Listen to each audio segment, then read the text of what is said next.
여러분 안녕하세요, 프로자드K입니다. 정말 오래 기다리셨습니다. 저희 채널 구독자님들은 왜 신제품 공동구매를 안 하지? 라고 기다리고 계셨을 거예요. 마그네틱 원 케이블 같은 경우는 이전부터 나와 있었고 컬러 2가지가 추가돼서 총 4종류로 딱 라인업이 갖춰졌어요. 근데 이 마그네틱 코어 듀오 제품을 검증하는데 시간이 좀 걸렸습니다. 사실은 제가 그 레드빈 자석 케이블을 예전에 처음 소개하면서 그때서부터 레드빈사와의 관계를 계속 이어나가고 있는데요. 하고 많은 케이블 제품들 중에 제가 레드빈 케이블을 선정했던 이유는 자체 연구 개발을 하고 있는 한국 회사이고 고객 응대 CS 등이 확실하게 보증이 됐었기 때문에 제가 레드빈 케이블을 선정해서 진행을 했던 거예요. 진행 과정에서 여러 가지 태클들을 많이 받았습니다. 댓글로 어떤 분들은 자석 케이블 어차피 중국 쇼핑몰 가면 몇천 원이면 살 수 있는데 폭리 아니냐, 레드빈 케이블도 어차피 중국에서 수입해서 딱지만 붙여가지고 파는 거 아니냐, 중국 쇼핑몰에 똑같은 걸 팔고 있다, 이렇게 말씀하시는 분들도 계셨어요. 결론부터 말씀드리자면 허위사실입니다. 레드빈사하고 계속 이 문제는 여러 번 서칭을 해봤는데요. 현재 레드빈사와 동일한 케이블은 유통되지도 않을 뿐더러 사실 다른 브랜드를 달고 동일한 제품이 유통이 된다면 불법이에요. 그리고 댓글로 태클 주셨던 분들도 제가 이런 부분이 다르다라고 설명을 드렸더니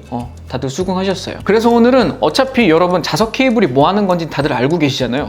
자석으로 착 붙여가지고 충전하는 케이블이죠. 그리고 레드빈 케이블의 특징이라면 원활하게 데이터 통신까지 가능하다는 점, 그 정도는 다들 알고 계실 테니까 오늘은 제가 어떤 부분을 신경 써서 레드빈 케이블과 커뮤니케이션을 해서 여러분들이 만족할 만한 제품들을 선정하게 됐는지 그 부분에 대해서 자세하게 말씀을 드리도록 하겠습니다. 자, 마그네틱 원 케이블부터 소개를 해드리도록 하겠습니다. 사실 마그네틱 원 케이블은 제가 지난번에 보여드렸던 영상도 있으니까 오늘은 간단하게 소개하도록 할게요. 마그네틱 원 케이블은 기존의 자석 케이블들이 이렇게 방향성이 있었잖아요. 그걸 좀 편하게 써보고자 해가지고 어떤 방향으로 연결을 해도 다 연결이 되도록 원형으로 만들었습니다. 이렇게 핸드폰에 제가 지금 자석 젠더를 해놨는데요. 이렇게 방향성 없이 그냥 착 갖다 붙이면 되고요. 붙인 상태에서도 돌려도 됩니다. 이렇게 기존 자석 케이블의 불편함을 해결한 제품이에요. 그리고 실제로 제가 이거를 시제품 때부터 거의 2달 정도 쓰고 있는데 아주 잘 쓰고 있고요. 인식 문제나 이런 게 발생한 적도 없고 굉장히 만족하고 있습니다. 그리고 마그네틱 원 케이블 출시 당시에 제가 알아봤을 때는 데이터 통신이 원활하게 되면서 원형으로 충전되는 자석 케이블은 없었어요. 뭐 그 사이에 다른 제품이 나왔을 수는 있겠죠. 저도 전 세계의 모든 제품을 다 알 수는 없으니까. 하지만 이 마그네틱 원 케이블도 시제품서부터 계속해서 개선 버전을 내고 있습니다. 처음에는 이 로즈 골드색과 오키드 그레이라는 이 흐릿한 2가지 색깔만 나왔었습니다. 근데 기존에 레드빈 케이블에 워낙 인기 있던 색깔이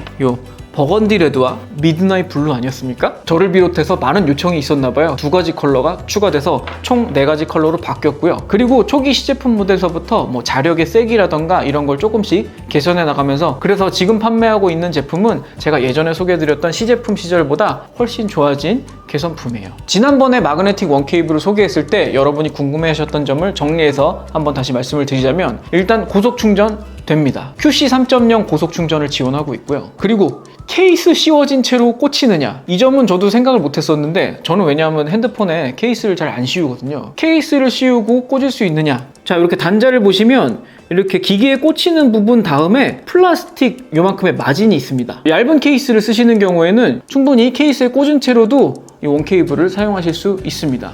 물론 모든 케이스가 사용 가능한 건 아니에요. 얇아야 하고, 그리고 뭐 곡면이 있다던가 이러면 좀 쓰기 어렵겠지만, 아무튼 기본적으로 얇은 실리콘 케이스나 이런 걸 쓰시는 분들은 어렵지 않게 사용하실 수 있을 것 같습니다. 그리고 이 마그네틱 원 케이블 이전에 저희가 뭐 듀오 모델, 플랫 모델 공동 구매했었죠. 그때 당시에 쓰시다가 iOS 제품에서 뭐 인식이 됐다 안 됐다 뭐 이런 문제가 발생하신 분들도 계셨다고 했는데, 이번 제품은 그 부분도 좀 개선이 된 것 같아요. 아직까지는 iOS 제품에서 뭐 인식이 안 되거나 하는 적은 없었습니다. 만약에 인식이 안 된다고 하면 레드빈사에 문의하세요. 레드빈사에서 1:1 교환으로 AS 해드리고 있고, 보증은 1년을 무상 보증해드리고 있습니다. 제가 저희 채널에서 공동구매를 진행할 때 그런 보증 같은 부분은 꼭 체크하는 부분이에요. 왜냐하면 저 믿고 공동구매 참가하셨다가 그런 거 보증 못 받고 그러면 제가 또 죄송하기 때문에 1:1 교환을 해주냐, 무상이냐, 뭐 이런 것들을 꼭 체크하고 있습니다. 그리고 커넥터 타입은 이렇게 C타입, 8핀 iOS 타입, 예전 마이크로 5핀 USB 타입, 이렇게 3종류를 팔고 있고요. 케이블 길이는 1.2m로 통일되어 있습니다. 예전 모델들은 짧은 케이블도 있었고 막 1.8m 막 이런 것도 있었는데, 이번에는 1.2m로 통일이 되어 있습니다. 그럼 레드빈 마그네틱 원 케이블에 대한 소개는 이 정도까지로 하고요.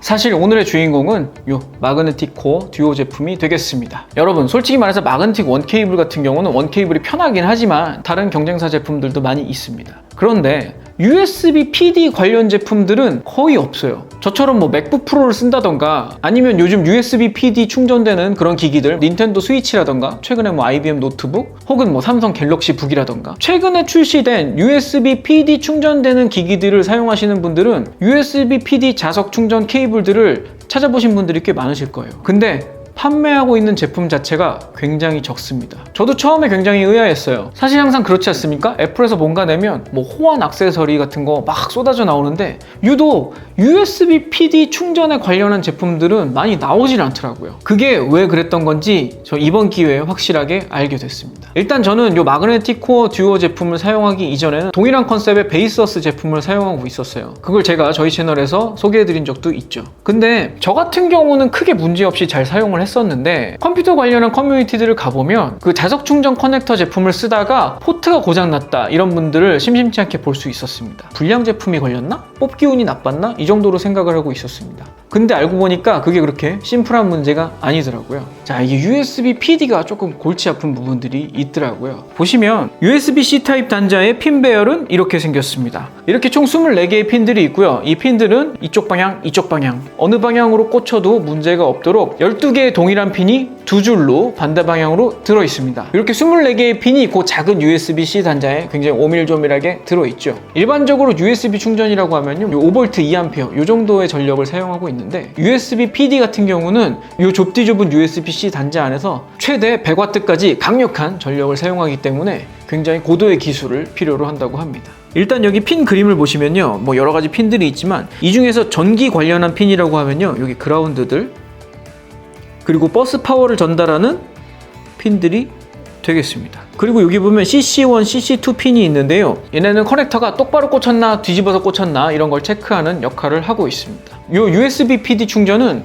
커넥터가 꽂히는 순간 커넥터가 어떻게 꽂혔나 그리고 이게 고압 충전을 할 것이냐 일반 충전을 할 것이냐 이런 것들을 판단하는 그 칩이 포트에 내장이 되어 있습니다. 그래서 USB PD 기기 연결이 제대로 됐다고 판단을 내렸을 때 고압의 전류를 쏘는 거예요. 근데 자석 케이블을 쓰다가 포트가 고장났다고 하시는 분들의 경우는 어떤 경우냐면 여기 버스 파워 단자와 CC 단자가 합선이 되는 경우입니다. 이쪽에도 버스 파워와 CC 단자가 합선이 되는 경우죠. 이게 합선이 되면 그 포트에 내장되어 있는 이 마커 칩이 타게 되면서 포트가 고장이 나는 겁니다. 그래서 이런 확률이 높다고는 할 수 없지만 바로 이웃하는 핀끼리 붙어서 문제가 생기는 거니까 이 문제를 근본적으로 해결을 하려면 어떻게 하는 게 가장 좋을까요? 바로 그런 문제가 원천적으로 생기지 않도록 이 포트 자체를 멀리 보내버리면 되죠. 이 레드빔 마그네틱 코어 듀오 제품은 이런 핀 배치 설계 자체를 바꿔버렸습니다. 아예 이런 합선 위험이 없도록 그라운드와 버스 파워 단자를 아예 양끝으로 벌려버렸어요. 그래서 물리적인 거리가 멀어졌기 때문에 기존의 다른 자석 케이블들과는 확실히 다른 안정성을 확보했습니다. 자, 이렇게 핀 배치 설계 자체에서 안정성을 더하고 그리고 내부적으로는 4층 구조의 PCB를 써가지고 고출력의 전류를 전송하는데 안정성을 꾀했다고 합니다. 이런 부분은 저도 설명을 들었을 뿐이지 제가 알 수 있는 부분은 아니고요. 뭐 이런 식의 기술 자료들이나 여러 가지를 검토하면서 이게 공동구매해도 욕먹지 않을 제품인가 계속 검증을 하고 있었어요. 자, 그러면 실물 꺼내보겠습니다. 자, 실물은 이렇게 생겼습니다. 사실 실물 처음 봤을 때 생각보다 조금 크다, 면적을 많이 차지한다, 혹시 이거 옆에 포트까지 먹는 거 아닌가? 라고 생각을 했었는데 뭐 그렇게 바보같이 설계를 하진 않았겠죠. 자, 제가 실제로 사용하고 있는 은색 마그네틱 코어 듀오 제품입니다. 보시다시피 이 제품이 꽂혀 있는 상태에서 그 바로 옆에 포트를 사용이 가능합니다. 이런 식으로 일반적인 사이즈의 USB-C 포트, USB-C 케이블을 사용을 하실 수가 있습니다. 바로 제가 옆 포트에 마그네틱 코어를 또 꽂을 일은 없으니까 이런 식으로 마그네틱 코어 하나 꽂으시고 옆 포트는 온전하게 사용을 하실 수 있겠습니다. 근데 제가 여기서 사용을 하다 보니까 저는 한 가지 단점이라고 생각되는 부분이 하나 있었는데요. 뭐냐면 자력이 너무 세다는 거였습니다. 이렇게 제가 마그네틱 코어 듀오로 꽂아가지고 충전을 잘 하고 있다가 이렇게 뺄 때 이 방향으로 이런 식으로 빼면 단자가 같이 뽑혀 나옵니다. 이거는 자력이 너무 세서 그런 거라 이걸 장점이라고 해야 될지 단점이라고 해야 될지 잘 모르겠어요. 그래서 충전을 하다가 분리를 할 때는 그냥 이런 식으로 꺾어가지고 빼버리면 간단하게 뭐 해결이 되긴 합니다. 근데 가끔씩 저도 이걸 별 생각 없이 이렇게 빼다가 단자까지 나오는 경우를 겪기는 해요. 이게 제가 2달 동안 쓰면서 느꼈던 단점이고요. 나머지 사실 장점이죠. 굉장히 편리하고, 여러분 이 맥북에서 맥세이프가 없어져가지고 아쉬워하는 분들 굉장히 많은 걸로 알고 있는데, 이전에 나왔던 이런 USB PD 자석 젠더들은 뭐 포트가 고장났다던가 그런 뭐 위험한 얘기들 들어서 선뜻 구매를 못하신 분들도 많이 계셨을 거예요. 근데 이번에 이 마그네틱 코어 듀오 제품은 그런 부분을 깔끔하게 해결을 했으니까 그런 면에서는 안심하고 쓰셔도 될 것 같습니다. 그리고 혹시 미리 알아보셨던 분들은 왜 이 제품은 소개를 안 하는가 궁금해하시는 분들 계셨을 텐데요. 마그네틱 코어가 이 듀오 제품이 아니고 이렇게 플랫 제품, 이렇게 기역자로 꺾인 플랫 제품도 있습니다. 근데 이 제품은 이번에 공동구매에서는 제외를 했어요. 왜 그러냐면, 물론 이 플랫 제품이 제품 자체에 그렇게 큰 문제가 있는 건 아닙니다. 근데 제가 이번에 제품 선정을 하면서 그 레드빈사하고 계속 대화를 주고받다가 혹시나 모를 문제가 만에 하나 생길 수도 있겠다라는 생각이 들어가지고 이 플랫 제품은 공동구매는 보류를 하기로 했어요. 어떤 문제였냐면, 이 플랫 제품 같은 경우는 이 단자를 싸고 있는 이 케이스의 그 높이가 살짝 낮습니다. 듀오 제품보다 살짝 낮아요. 그래가지고 이렇게 살짝, 아이고, 이게 잘 발생하지 않는 경우긴 한데 이렇게 살짝 단자가 밀린 채로 접촉이 돼버리는 경우가 있을 수도 있다. 이런 경우가 있을 수도 있지 않느냐, 이런 문제가 제기가 되는 바람에 혹시나 만에 하나, 10만 분에 하나, 1000만 분에 하나 뭐 이런 경우가 발생을 할 수도 있기 때문에 이 제품은 이번 공동구매에서는 제외를 하기로 했어요. 참 어떻게 보면은 이게 참 회사 입장에서는 제가 너무 지나치게 깐깐하게 구는 게 아닌가 이런 생각이 들 수도 있는데, 다 이런 부분을 잡아내고 개선을 해야 소비자들이 안심하고 구매를 할 수 있지 않겠습니까? 그래서 이번에 공동구매에서 이 플랫 제품을 제외를 하기로 했고요. 만약에 나중에 이 플랫 제품의 개선 제품이 나온다고 하면 이것도 다시 한번 소개를 해드리도록 하겠습니다.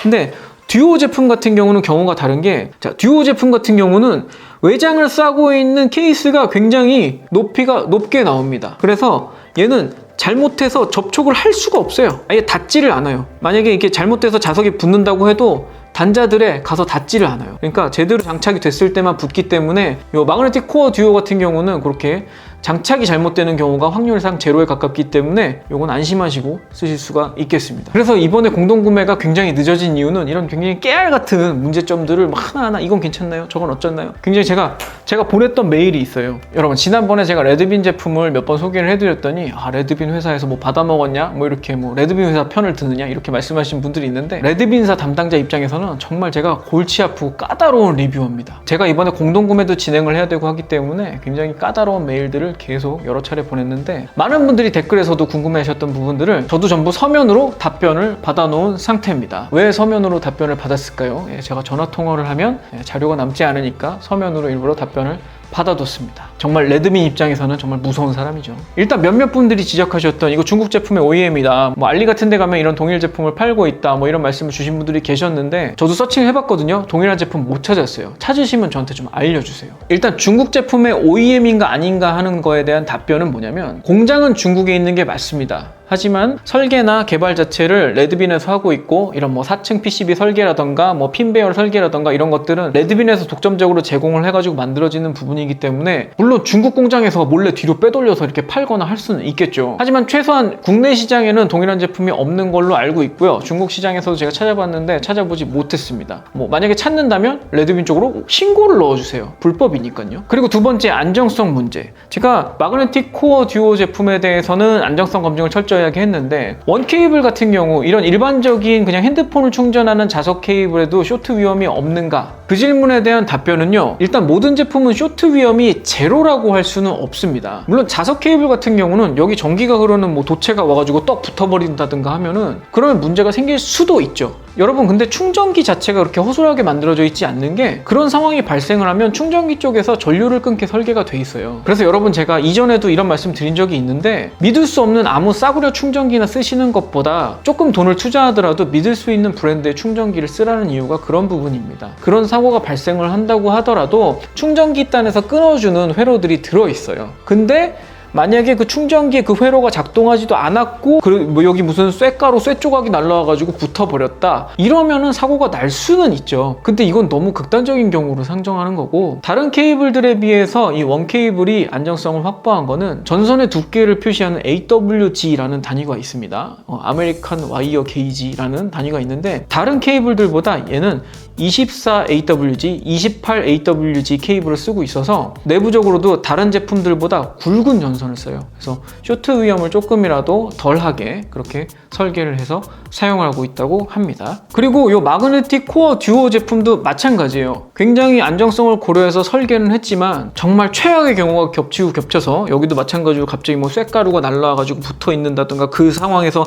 충전기가 끊어지지 않고 전류가 흘러버린다든가, 이런 최악의 상황을 상정했을 때는 위험할 수도 있죠. 정말 근데 그 정도 수준의 위험함은 그냥 제가 어느 날 그냥 순정 케이블을 갖다 꽂았는데 문제가 발생할 수도 있습니다. 뭐 그 정도의 느낌이라고 받아들이시면 돼요. 그리고 마지막으로 저도 이렇게 USB PD 충전 제품들에 관심이 되게 많았어요. 맥북도 있고 스위치도 있고 있기 때문에 요 레드빈 제품 말고도 다른 제품들을 많이 리서치를 해봤는데요. 실제로 상용화까지 이렇게 출시가 돼서 판매가 되고 있는 제품들은 정말 몇 개 되지 않더라고요. 아마 요 마그네틱 코어 듀오 설명할 때도 말씀드렸지만, 이렇게 고전류를 쐈을 때 그런 합선이라든가 이런 위험 부담을 떠안기 싫어가지고 아마 액세서리 회사들에서 출시를 꺼리는 게 아닌가, 이렇게 뭐 생각도 되고요. 일단 제가 알아본 바로는 이런 유형의 제품은 현재로서는 국내 시장에서는 공식적으로 판매하는 곳이 없는 걸로 알고 있습니다. 제가 구매를 했던 베이서스 제품도 직구를 해서 구매를 했지 국내에는 그런 대리점도 없어요. 아마 판매점 입장에서도 이렇게 쇼트 사고가 난다던가 이런 거를 굉장히 부담을 느껴가지고 판매하지 않는 것 같습니다. 어쩌면 레드빈의 이 제품이 무모한 도전일 수도 있어요. 물론 안전하게 설계를 했다고 하니까 이렇게 자신 있게 도전을 하시는 거겠지만, 또 이번 뭐 공동구매를 통해서 소개돼가지고 수만 명, 물론 공동구매가 수만 개가 팔린다는 얘기는 아닙니다만은 수만 명 막 이렇게 사용을 하게 됐을 때 만에 하나 뭐 에러가 발생할 수도 있겠죠. 그렇지만 저는 그런 것 같아요. 이 공돌이 입장에서 이렇게 편리한 거를, 그런 위험을 회피할 수 있는 설계를 잘 해서 제품을 사용하는 게 맞지, 아예 위험 부담이 있으니까 제품을 출시를 안 한다? 정말 그건 좀 슬픈 일인 것 같습니다. 아무튼 그런 부분에서 우리나라 회사가 이렇게 진취적으로 나아가고 있다는 거는 제 입장에서는 괜히 이렇게 좀 뿌듯하고 그러더라고요. 저도 괜히 거기에 일조한 것 같고 굉장히 기분 좋은 경험이었습니다. 아무튼 이번 공동구매 오래 기다리신 만큼 많은 성원 부탁드리고요. 이렇게 노력하고 있는 레드빈사에도 댓글로 응원의 한 말씀 남겨주시면 좋겠습니다. 오늘 방송도 유용하셨으면 구독과 좋아요 부탁드리고요. 공동구매에 대한 이야기나 다른 질문들은 저희 네이버 카페 프로듀서 DK 네이버 카페로 방문해주세요. 저는 다음 방송에서 또 찾아뵙도록 하겠습니다. 지금까지 프로듀서 DK였습니다. 감사합니다.